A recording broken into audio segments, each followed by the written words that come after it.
Hello everyone. তো দেখো আমি রেডি হয়ে গেছি। তো এখন বিকেল 4টে মতো বাজে। তো আমি একটু যাব বাজারে। বাজারে একটা কাজ আছে আমার।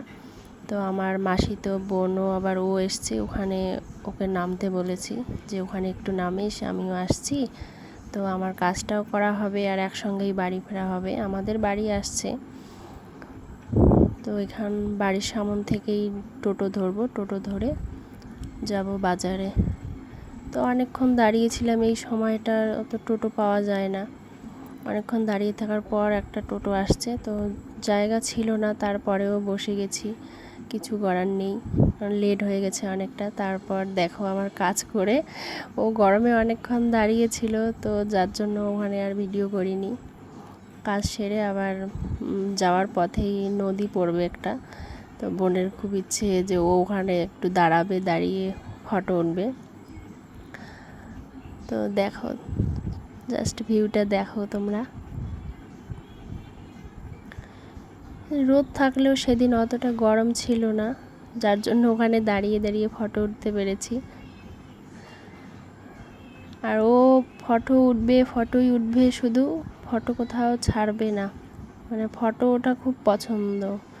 আর ফটো ছাড়বে না কোথাও, নিজের ফটো নিজের দিনরাত 24 ঘন্টা দেখবে, ছাড়বে না।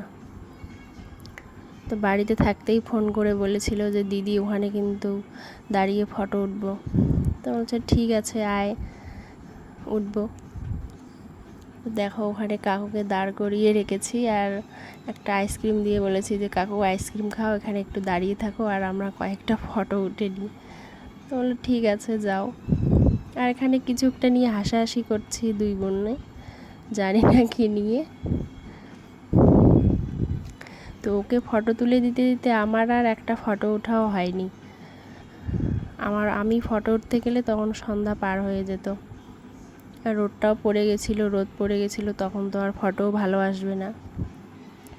তো ঠিক আছে, কোনো ব্যাপার না, আমাদের বাড়ির পাশে আমি আরও যেতে পারবো, ফটো উঠতে পারবো। ওকেই তুলে দিয়েছি, ওর মন মতো ওঠ কত উঠবি।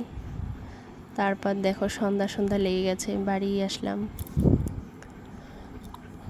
বাড়ি এসে তো প্রচণ্ড গরম লেগে গেছে, এখন দুটো ফ্যানই দিয়ে বসবো। তো আজকের ভিডিওটা এই পর্যন্তই।